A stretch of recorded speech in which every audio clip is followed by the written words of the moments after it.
والله يدعو إلى دار السلام.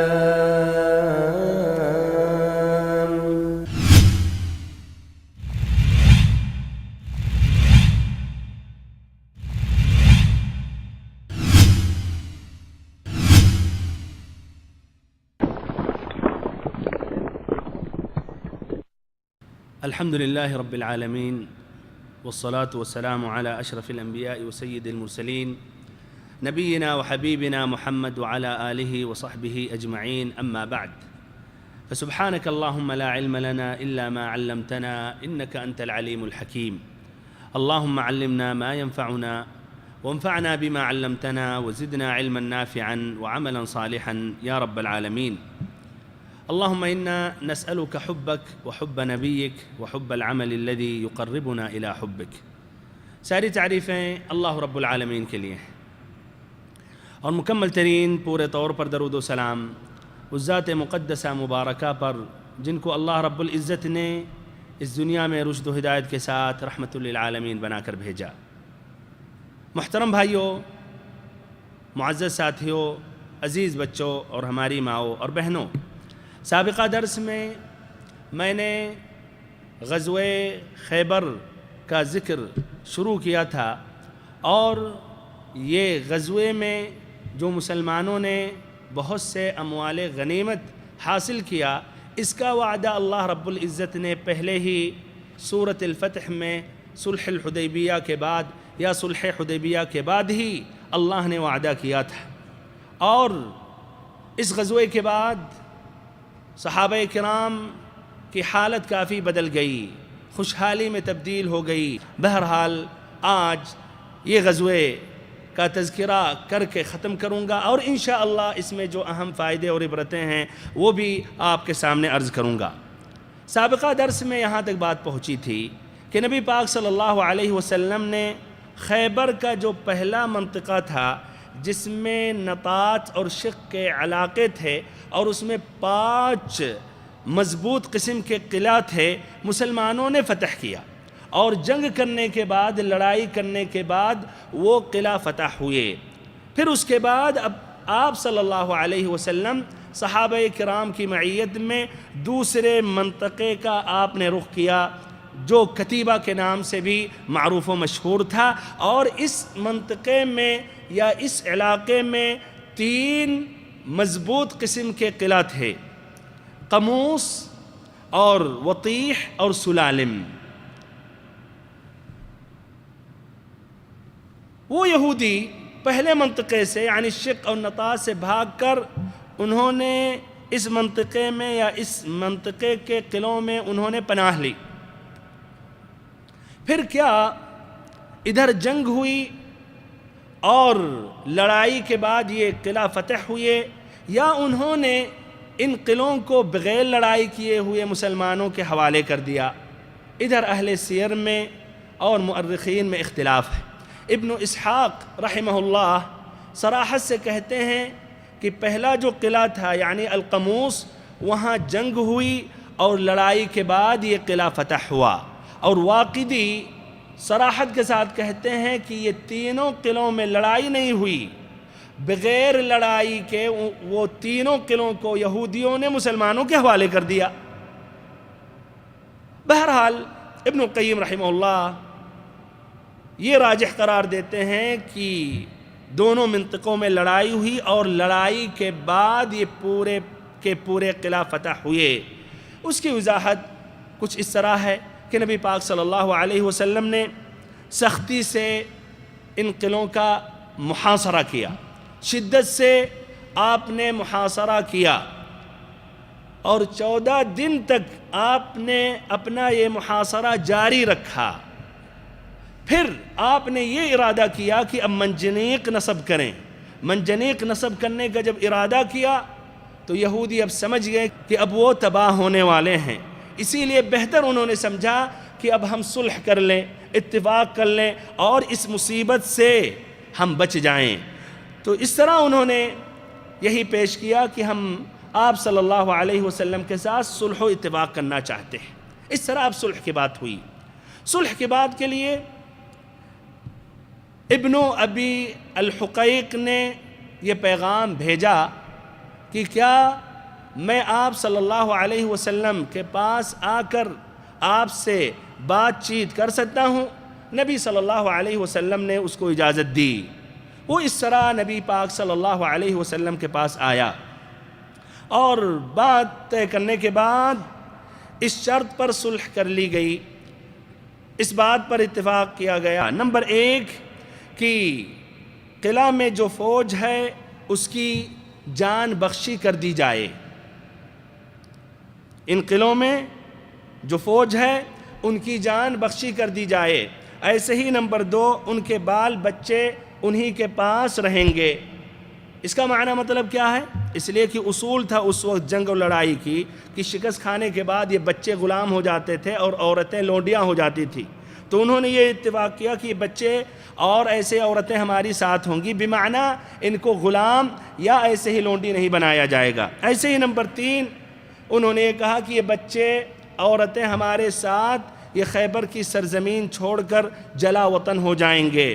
ایسے ہی نمبر 4 اپنے اموال، باغات، زمینیں، زرہیں، سونے، چاندی، گھوڑے، یہ سب کچھ نبی صلی اللہ علیہ وسلم اور مسلمانوں کے حوالے کر کے جائیں گے۔ ایسے ہی نمبر 5 کہ اپنی سواری پر جتنا سامان مال لے جا سکتے ہیں، ڈھو سکتے ہیں اور ایسے ہی لاد سکتے ہیں تو وہ ان کے لیے اجازت ہوگی۔ اس طرح نبی پاک صلی اللہ علیہ وسلم نے اس کو بھی آپ نے منظور کی، اور یہ جو آخری بات ہے یہ ابو داؤد میں یا سنن ابی داؤد میں موجود ہے۔ پھر آپ صلی اللہ علیہ وسلم نے اس بات کا اضافہ کیا وَبُرِئَتْ مِنْكُمْ ذِمَّةُ اللَّهِ وَذِمَّةُ الرَّسُولِ صلی اللہ علیہ وسلم إِن كَتَمْتُمُونِي شَيْئًا، کہ اگر تم لوگوں نے کچھ چھپایا یعنی سونے اور چاندی میں سے اور ایسے ہی ان اموال میں سے، تو اللہ اور اس کے رسول تم سبھی سے بری الذمہ ہوں گے۔ وہ راضی ہو گئے اور انہوں نے یہ شرط منظور کر لی اور اس طرح مصالحت ہو گئی۔ اس کے بعد یہ تینوں قلعہ مسلمانوں کے حوالے انہوں نے کر دیا اور اس طرح خیبر کا مکمل فتح ہو چکا۔ اس کے باوجود، اتفاق کرنے کے باوجود، ابو الحقیق کے 2 بیٹوں نے خیانت کی۔ کنانہ ابن ابی الحقیق اور اس کے بھائی نے بہت سے اموال، خزانے کو انہوں نے غائب کر دیا، چھپا دیا۔ تحقیق کی گئی، انہوں نے انکار کیا، یہاں تک کہ کنانہ ابن ابی الحقیق کے چچیرے بھائی نے گواہی دی اور بتایا یہ شخص کہاں وہ خزانے کو چھپایا ہے۔ پھر اس کے بعد جب وہ خزانے کو لایا گیا تو خیانت کے جرم میں اور اس شرط کی مخالفت کی بنا پر اس کو اور اس کے بھائی کو قتل کر دیا گیا۔ اور ایسے ہی کنانہ کی بیوی جو صفیہ بنت حوی ابن اخطب تھیں، یہ بھی قیدی ہو گئیں اور ان کا شمار قیدی عورتوں میں ہو گیا، اور یہ صفیہ ابھی نئی نئی دلہن بنی ہوئی تھیں اور انہیں حال میں رخصت کیا گیا تھا۔ اس جنگ میں 93 یہودی مارے گئے اور 20 مسلمان شہید ہوئے، اور کہا جاتا ہے صرف 15۔ جب نبی پاک صلی اللہ علیہ وسلم نے ان یہودیوں کا جلا وطن کرنے کا ارادہ فرمایا اور یہی اتفاق بھی ہوا تھا، اور ان شروط میں سے، ان معاہدے میں سے یہ بات بھی پیش کی گئی تھی، بلکہ یہودیوں نے پیش کیا تھا کہ اپنے اہل و عیال کے ساتھ ہی جلا وطن ہوں گے اور خیبر کی سرزمین چھوڑ کر چلے جائیں گے۔ تو انہوں نے یہ کہا کہ ہمیں اس سرزمین میں رہنے دیں، اس لیے کہ ہمیں اس زمین کے بارے میں معلومات ہے، ہم اس کی اچھی دیکھ ریکھ کر سکتے ہیں اور اس طرح ہم اس زمین کی کھیتی کر سکتے ہیں۔ صحابہ کرام کے پاس زیادہ غلام نہ تھے جن کو سمجھیے کھیتی کے حوالے کر دیں یا جن کو کھیت کے حوالے کر دیں اور اس طرح وہ جوتنے بونے لگیں یا کھیتیوں کی دیکھ ریکھ کرنے لگیں۔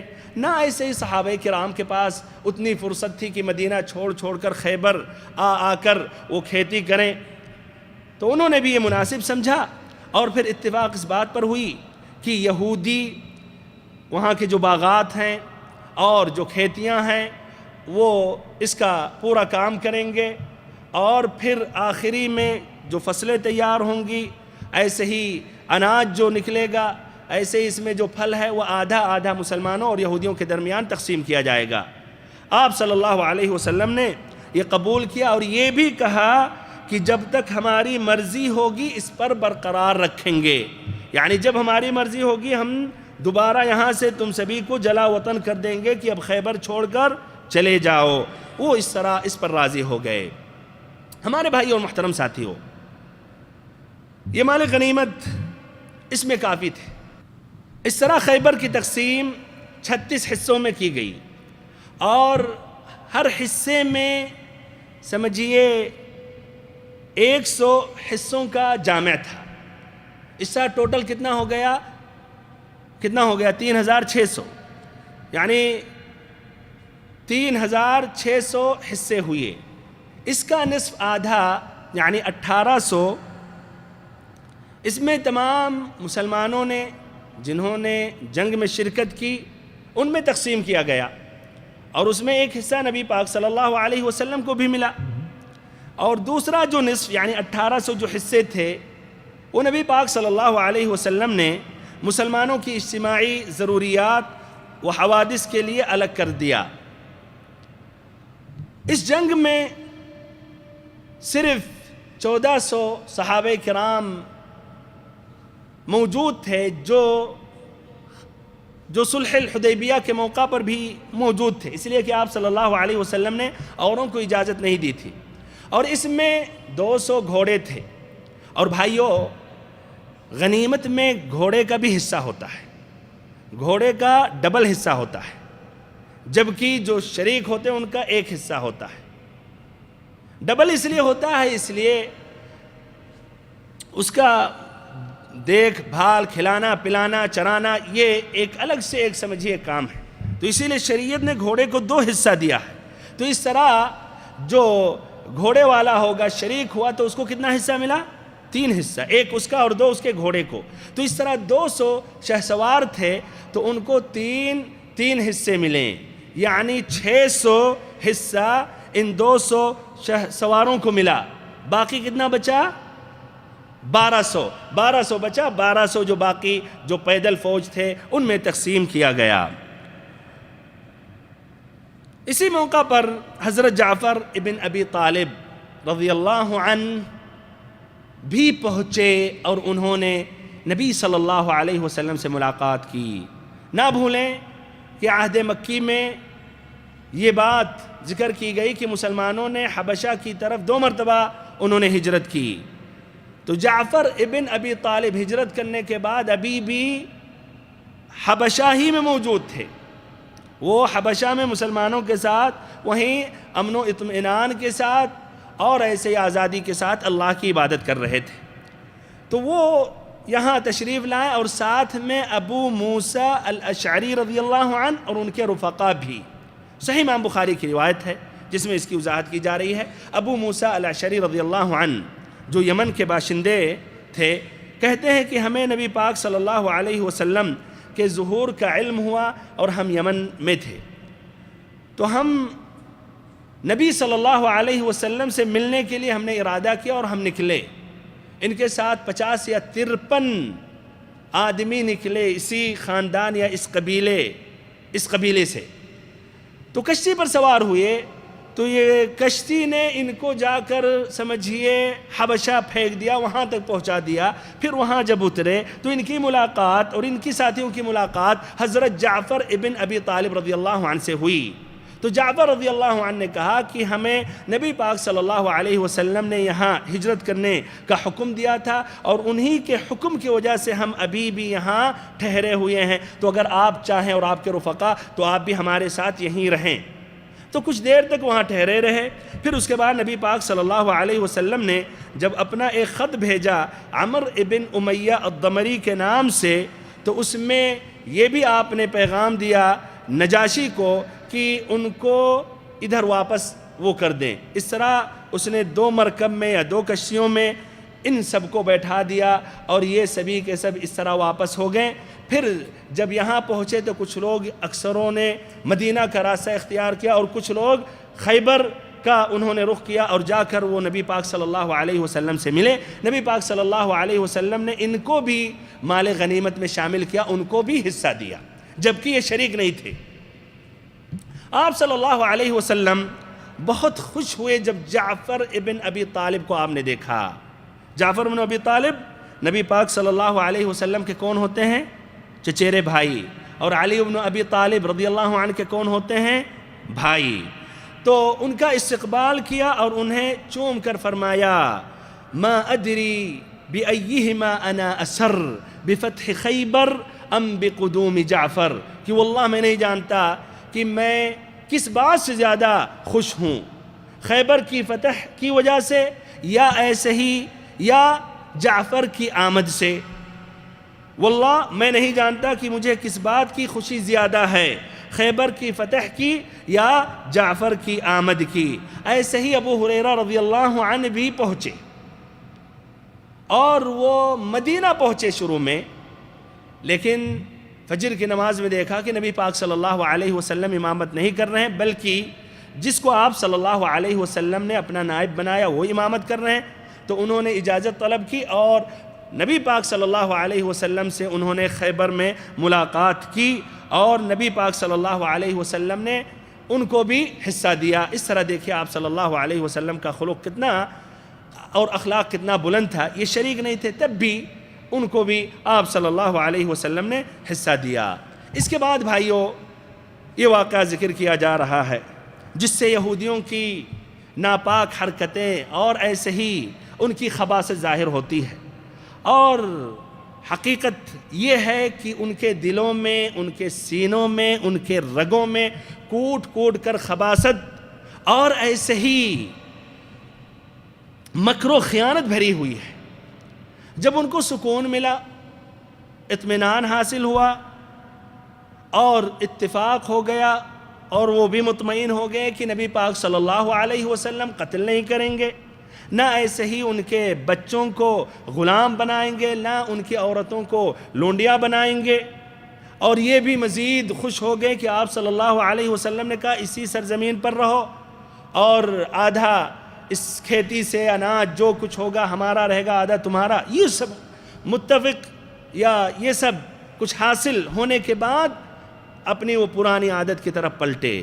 پہلے سے یہ خائن تھے انبیاء کرام کے، بلکہ انبیاء کرام کے قاتل رہے ہیں اور ابھی بھی ان کے رگوں میں بات پائی جا رہی ہے۔ تو دیکھیے انہوں نے اتفاق کیا اور ایک عورت کے ذریعے جس کا نام زینب بنت حارث تھا، سلام ابن مشکم کی بیوی تھی، اس کے ذریعے انہوں نے ایک بھنی ہوئی بکری بھیجا اور اس یہودیہ نے زہر سے بھر دیا اور پہلے سے سوال کر دیا کہ نبی پاک صلی اللہ علیہ وسلم کو بکری میں کون سا عضو، کون سا حصہ زیادہ پسند ہے؟ تو بتایا گیا کہ دستہ، تو اس میں زیادہ اس نے زہر بھرا، زیادہ سے زیادہ اس میں زہر سے آلود کر دیا۔ پھر اس کے بعد نبی پاک صلی اللہ علیہ وسلم کی خدمت میں آ گئی، بطور ہدیہ اس نے پیش کیا، اور آپ صلی اللہ علیہ وسلم ہدیہ کو رد نہیں کرتے تھے، تو آپ صلی اللہ علیہ وسلم نے قبول کیا۔ پھر آپ نے اس دستے کو اٹھایا اور اٹھا کر ایک ٹکڑا چبایا، لیکن نگلنے کے بجائے آپ نے تھوک دیا، پھر فرمایا ان هذا العظم يخبرني انه مسموم، کہ یہ ہڈی مجھے بتا رہی ہے کہ اس میں زہر ملا ہوا ہے۔ پھر آپ صلی اللہ علیہ وسلم نے زینب بنت حارث کو بلایا، وہ آئی، اس سے پوچھا کہ زہر کیوں تم نے ملایا؟ کہا کہ میں نے یہ سوچا کہ اگر یہ شخص بادشاہ ہے تو ہم سبھی کو اس سے راحت مل جائے گی، اور اگر حقیقت میں یہ شخص نبی ہے تو اس کو اللہ تعالیٰ مطلع کرے گا۔ آپ صلی اللہ علیہ وسلم نے اس کو چھوڑ دیا، لیکن نبی پاک صلی اللہ علیہ وسلم کے ساتھ اس دسترخوان پر ایک صحابی موجود تھے جن کا نام بشر ابن برا ابن معرور، انہوں نے بھی ایک لقمہ کھا لیا اور اس کی وجہ سے ان کی موت واقع ہو گئی۔ تو نبی پاک صلی اللہ علیہ وسلم نے اس زینب کو بلایا اور قصاص کے طور پر اس کو قتل کر دیا۔ یہ بھائیو واقعہ اس طرح فتح الباری میں موجود ہے، زاد المعاد میں بھی ہے، اور اصل واقعہ کہ یہودیوں نے یہ خیانت کی اور ان کی یہ سازش تھی، یہ صحیح امام بخاری میں بھی موجود ہے۔ اس طرح یہ پکی بات ہے کہ یہودیوں نے ناپاک حرکت کی، اور آخری وقت میں اس زہر کا اثر نبی پاک صلی اللہ علیہ وسلم کو لاحق ہوا، اور یہی زہر نبی پاک صلی اللہ علیہ وسلم کی موت کا ایک سبب بنا۔ صحیح امام بخاری کی روایت ہے، عائشہ رضی اللہ عنہا سے آپ صلی اللہ علیہ وسلم اس وقت کہہ رہے تھے، اس بیماری میں کہہ رہے تھے، یا عائشہ ما ازال اجد الم الطعام الذي اکلت بخیبر، کہ عائشہ میں نے جو کھانا کھایا تھا خیبر میں اس کا اثر کا احساس کر رہا ہوں، یا اس کا جو اثر ہے وہ میں پا رہا ہوں، اور اس کا وہ زہر کا اثر مجھے پہنچ رہا ہے۔ اور اس میں جو حکمت بیان کرتے ہیں اہل علم کہ اللہ تعالیٰ تو قادر تھا نبی پاک صلی اللہ علیہ وسلم کو پہلے سے محفوظ کر سکتا تھا، تو کیوں آخر میں نبی ہو کر ایک عورت یا یہودیوں کی سازش کے بنا پر آپ کی موت واقع ہوئی؟ تو اس میں جو حکمت بیان کرتے ہیں اہل علم، تاکہ نبی پاک صلی اللہ علیہ وسلم کو نبوت کے ساتھ شہادت کا بھی درجہ عطا کیا جائے۔ تو اس طرح آپ صلی اللہ علیہ وسلم کا مقام جو تمام انبیاء میں، تمام بشر میں سب سے بلند اور اعلیٰ ہے، اس کے متعدد وجوہات ہیں، ان وجوہات میں سے یہ ہے کہ آپ کو شہادت کا بھی درجہ دیا گیا۔ بہرحال ہمارے بھائیوں اور محترم ساتھیوں اور ہماری ماؤں اور بہنوں، اس کے بعد آپ صلی اللہ علیہ وسلم نے فدق کا رخ کیا۔ یہ فدق خیبر کے مشرق میں 2 دن کے فاصلے پر ایک یہ بستی تھی، اور ابھی بھی حائل میں حائط کے نام سے یہ مشہور ہے۔ آپ صلی اللہ علیہ وسلم نے پہلے محیصہ ابن مسعود کو بھیجا اور کہا کہ جا کے ان کو اسلام کی دعوت دو، لیکن انہوں نے تاخیر کی۔ پھر جب انہوں نے سنا کہ خیبر کا فتح ہو چکا تو مرعوب ہو گئے، ان پر رعب طاری ہو گیا۔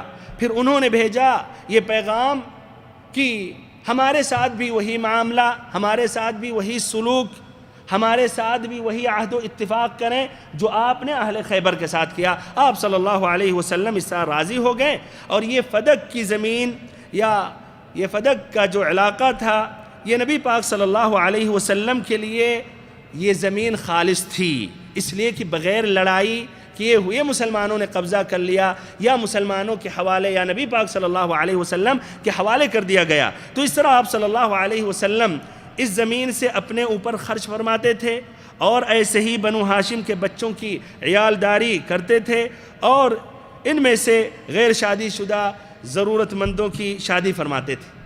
پھر اس کے بعد آپ صلی اللہ علیہ وسلم نے وادی القریٰ کا رخ کیا۔ وادی القریٰ یہ متعدد بستیاں ہیں یا متعدد گاؤں تھے خیبر اور ایسے ہی تیمہ کے درمیان۔ آپ صلی اللہ علیہ وسلم نے اس کا رخ کیا تو انہوں نے تیر برسانا شروع کر دی۔ پھر آپ صلی اللہ علیہ وسلم جب وہاں پہنچے اور آپ نے تیاری کی تو سب سے پہلے آپ نے اسلام کی دعوت دی۔ انہوں نے رد کیا، رفض کیا کہ ہم نہ اسلام میں داخل ہونا چاہتے ہیں نہ مسلمان بننا چاہتے ہیں، بلکہ ان کی جرأت دیکھیے، ایک آدمی آگے بڑھا اور اس نے دعوت مبارزت دی۔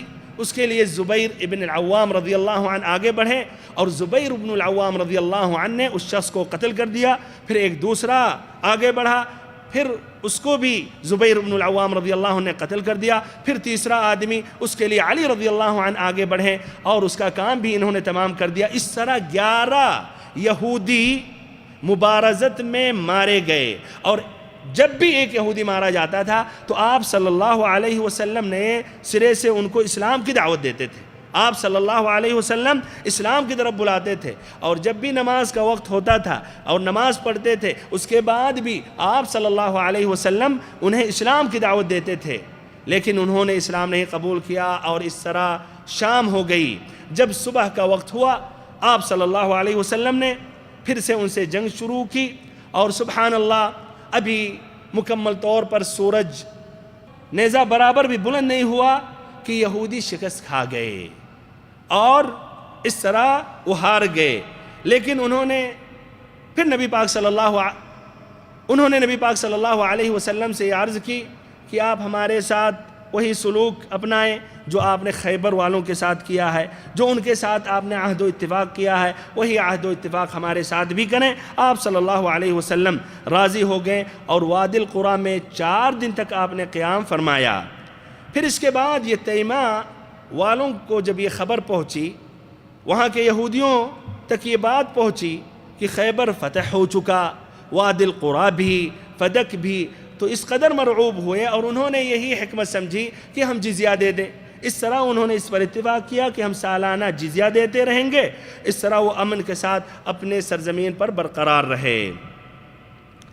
ہمارے بھائیوں اور بہنوں، اس طرح خیبر فتح ہو گیا اور خیبر کے متعدد علاقے بھی فتح ہو گئے، اور اس طرح نبی پاک صلی اللہ علیہ وسلم نے مدینہ کی طرف آپ نے اپنا رخ کیا اور مدینہ کے لیے تیار ہو گئے۔ صحابہ کرام بھی تیار ہو کر مدینہ کی طرف جانے لگے۔ راستے میں 2 اہم واقعہ ذکر کرنا مناسب سمجھتا ہوں۔ نمبر 1، حضرت صفیہ رضی اللہ عنہا سے شادی، اور ایک دوسرا واقعہ جس کا تعلق صلاۃ فجر سے ہے۔ پہلا واقعہ جو صفیہ رضی اللہ عنہا سے شادی، تو یہ بات واضح ہو چکی کہ کنانہ ابن ابی الحقیق جو صفیہ کے شوہر تھے، اس نے خیانت کی، جس خیانت کی وجہ سے کنانہ کا قتل کر دیا گیا اور اس کے بھائی کو بھی قتل کر دیا گیا، اور صفیہ ان کی بیوی تھیں، اسی لیے ان کو قیدیوں میں شمار کر دیا گیا۔ صحیح امام بخاری کی روایت ہے، دحیہ ابن خلیفہ کلبی رضی اللہ عنہ نبی پاک صلی اللہ علیہ وسلم کی خدمت میں حاضر ہوئے اور انہوں نے کہا کہ اللہ کے نبی صلی اللہ علیہ وسلم ہمیں ان لونڈیوں میں سے ایک لونڈی عطا کر دیں۔ آپ صلی اللہ علیہ وسلم نے کہا کہ جا کے ان لونڈیوں میں سے ایک لونڈی کو پسند کر لو، اس کو لے لو۔ انہوں نے جا کر حضرت صفیہ کو منتخب کیا۔ پھر بعد میں ایک صحابی رسول نبی پاک صلی اللہ علیہ وسلم کے پاس آئے اور انہوں نے کہا کہ اے اللہ کے نبی، آپ نے بنی قریظہ اور بنو النضیر کی سیدہ صفیہ کو دحیہ کے حوالے کر دیا، جبکہ وہ صرف آپ کے شایان شان ہے، جبکہ وہ آپ کے صرف شایان شان ہیں۔ آپ نے فرمایا تو دحیہ کو بھی بلاؤ اور صفیہ کو بھی بلاؤ۔ آپ صلی اللہ علیہ وسلم کی خدمت میں وہ دونوں حاضر ہوئے۔ آپ صلی اللہ علیہ وسلم نے صفیہ کو دیکھا، پھر دحیہ سے کہا کہ آپ جا کر کوئی ایک دوسری لونڈی پسند کر لو۔ نبی پاک صلی اللہ علیہ وسلم نے صفیہ پر اسلام پیش کیا، انہوں نے اسلام قبول کر لیا۔ پھر آپ صلی اللہ علیہ وسلم نے ان سے شادی کر لی اور ان کی آزادی ہی کو ان کا مہر قرار دیا۔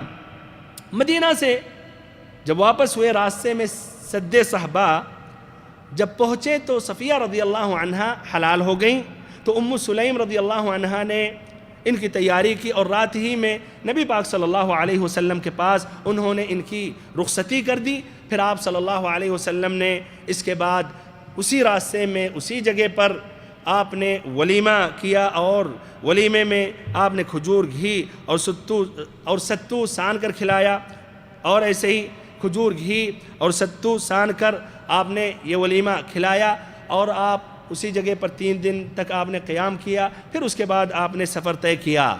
یہ صحیح امام بخاری کی روایت ہے۔ ابن اسحاق میں یہ ہے کہ آپ صلی اللہ علیہ وسلم نے صفیہ رضی اللہ عنہا کے چہرے پر ہری نشانی آپ نے پایا اور دیکھا، تو آپ نے سوال کیا کہ یہ کیا وجہ ہے؟ تو انہوں نے ذکر کیا کہ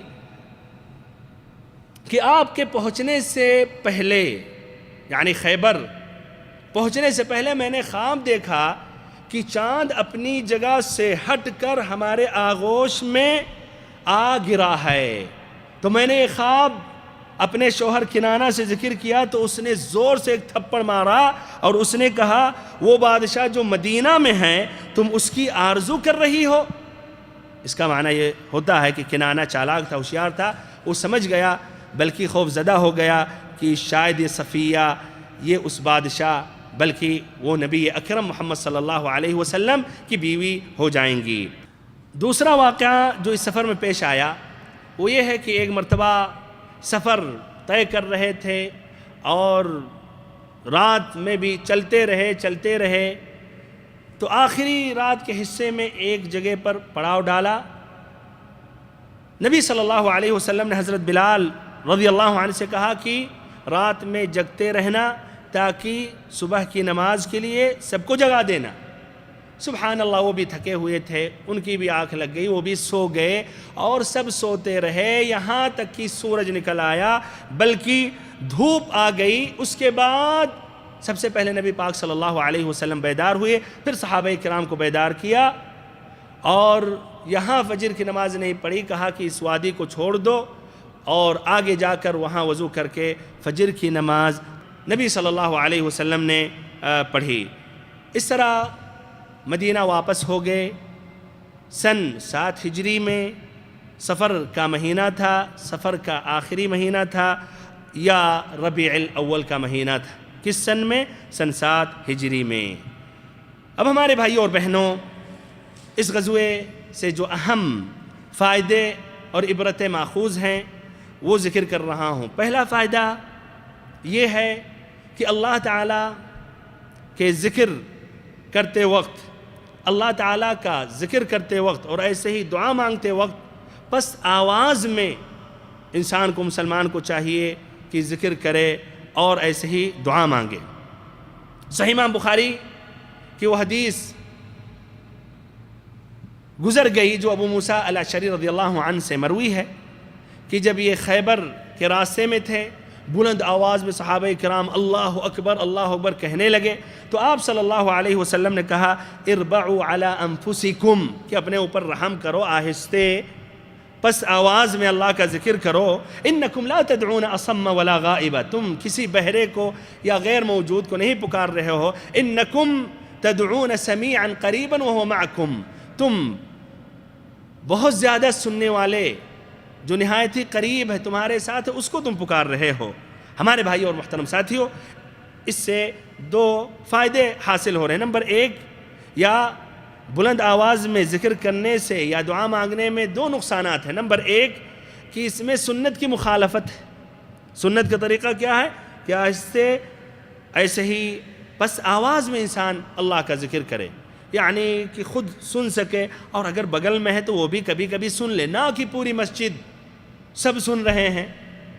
دوسرا نقصان اس میں کیا ہے کہ ریاکاری میں انسان واقع ہو سکتا ہے، اور افسوس ہے بہت سے مسلمان جب ذکر کرتے ہیں تو اس کو کہتے ہیں محفل ذکر، بلند آواز میں، وہ بھی غیر شرعی اذکار، غیر ثابت دعائیں، اور چیخ چیخ کے پکارتے ہیں، چیخ چیخ کے مانگتے ہیں۔ یہ بھائیو سنت کا طریقہ نہیں ہے۔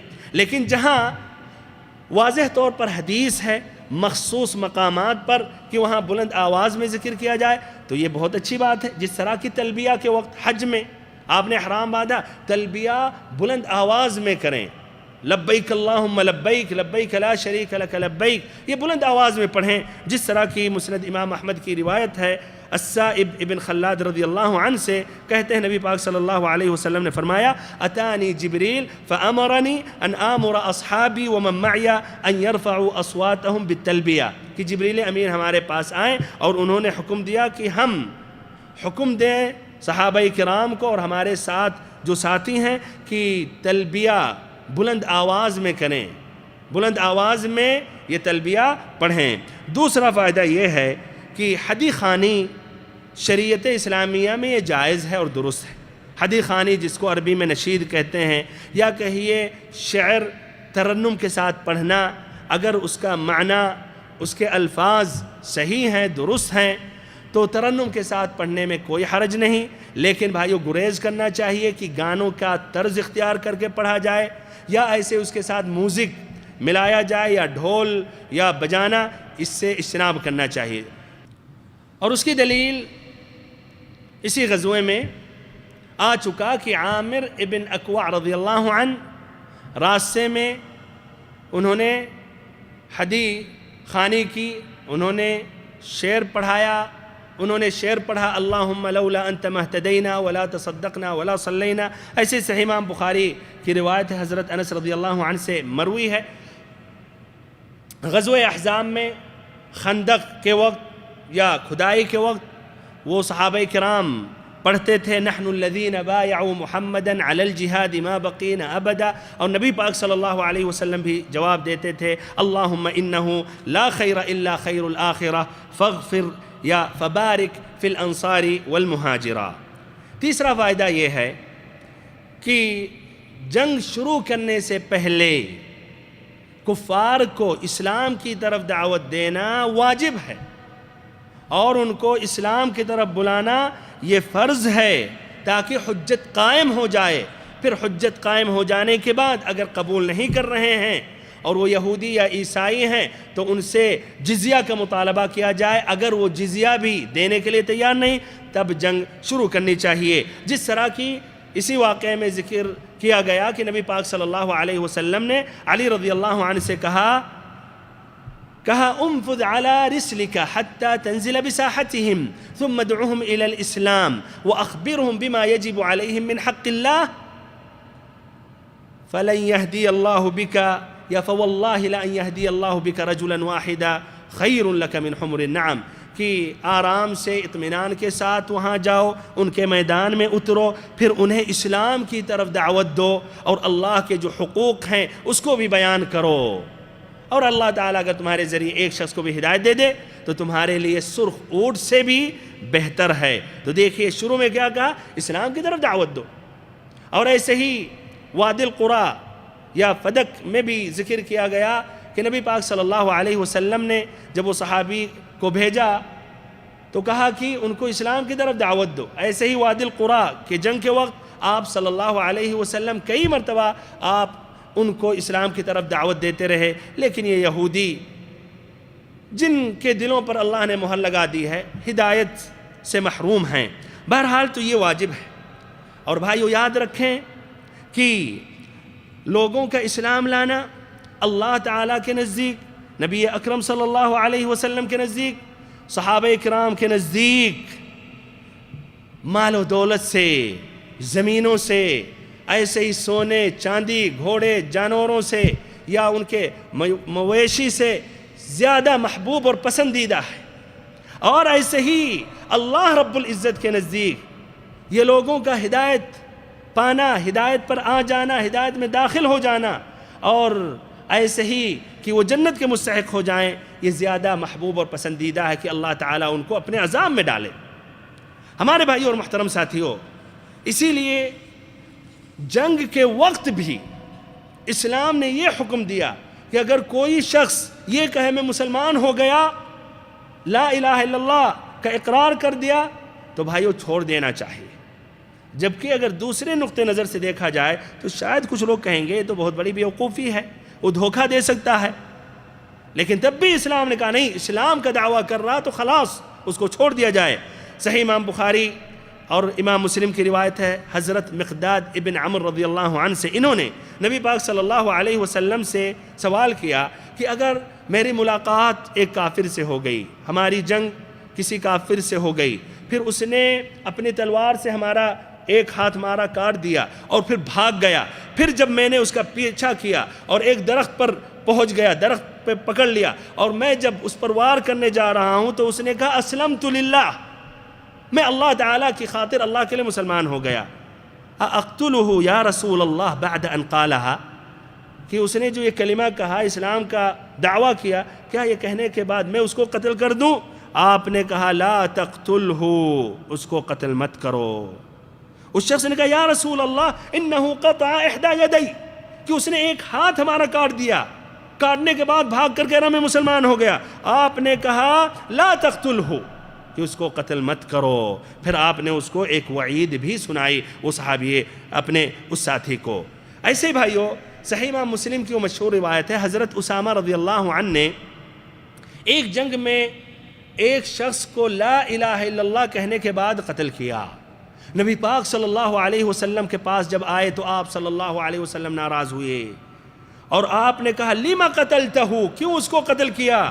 کہا کہ اے اللہ کے نبی اس نے اے اللہ کے نبی اس نے فلاں کو قتل کیا، اس کو مارا، اور اس نے کہا ہم مسلمانوں کے صف میں تباہی مچا رکھی تھی، پھر جب ہم نے اس کا پیچھا کیا اور جب ہم اس پر قبضہ کر لیے، قابو پا لیے، تب تلوار دیکھنے کے بعد اس نے لا الہ الا اللہ کہا۔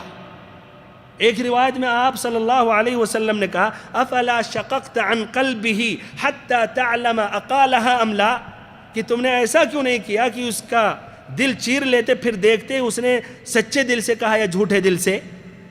بہرحال آپ نے کہا کہ وَمَا تَفْعَلُ بِلَا إِلَهَ إِلَّا اللَّهِ إِذَا جَاءَتْ يَوْمَ الْقِيَامَةِ، کہ لا الہ الا اللہ کے بارے میں، لا الہ الا اللہ کے ساتھ تم کیا کرو گے جب قیامت کے دن وہ شخص لا الہ الا اللہ کے ساتھ آئے گا، لا الہ الا اللہ کا کیا جواب دو گے؟ آپ صلی اللہ علیہ وسلم بار بار یہ کہتے رہے کیف تصنع بلا الہ الا اللہ اذا جاءت یوم القیامہ۔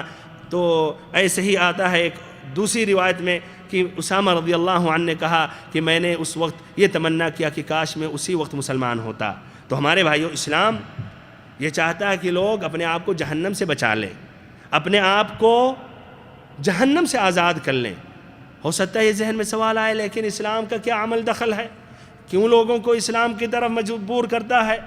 کیوں نہیں لوگوں کو آزاد کر کے چھوڑتا ہے؟ جو چاہے جو مذہب اختیار کرے، جو چاہے مسلمان بنے، جو چاہے ہندو بنے، جو چاہے عیسائی بنے، یہودی بنے، مجوسی، کیوں عمل دخل اس کا اس میں ہو رہا ہے؟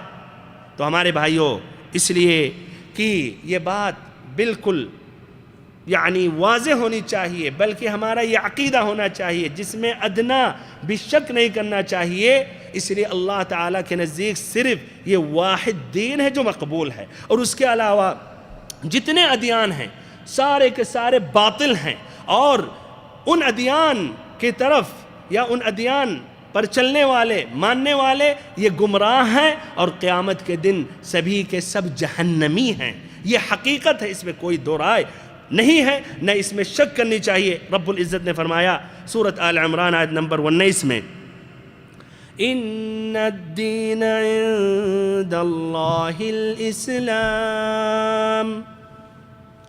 ان الدین عند اللہ الاسلام، کہ اللہ تعالیٰ کے نزدیک جو مقبول دین ہے وہ اسلام ہے۔ ایسے ہی اسی صورت میں آیت نمبر 85 میں فرمایا وَمَن يَبْتَغِ غَيْرَ الْإِسْلَامِ دِينًا فَلَن يُقْبَلَ مِنْهُ وَهُوَ فِي الْآخِرَةِ مِنَ الْخَاسِرِينَ، کہ جو اسلام کے علاوہ کوئی اور دین اور مذہب اختیار کرے گا اللہ تعالیٰ اس کو پسند نہیں کرے گا، قبول نہیں کرے گا، اور مزید تاکید کے ساتھ اللہ نے کہا قیامت کے دن خسارے میں ہوگا، خسارے میں یعنی جہنمی ہوگا۔ چوتھا فائدہ ہمارے بھائیوں اور بہنوں، دعوت اللہ کی فضیلت ظاہر ہوتی ہے، اور داعی اللہ کی فضیلت اور اس کا جو اجر و ثواب ہے، اور اجر و ثواب بلکہ عظیم اجر و ثواب ہے، یہ واضح ہوتا ہے جس طرح کہ علی رضی اللہ عنہ سے آپ صلی اللہ علیہ وسلم نے کہا فَوَاللَّهِ لَأَن يَهْدِيَ اللَّهُ بِكَ رَجُلًا وَاحِدًا خَيْرٌ لَكَ مِنْ حُمُرِ النَّعَمِ، کہ اللہ تعالیٰ اگر تمہارے ذریعے ایک شخص کو ہدایت دے دیں تو تمہارے لیے سرخ اونٹ سے بہتر ہے۔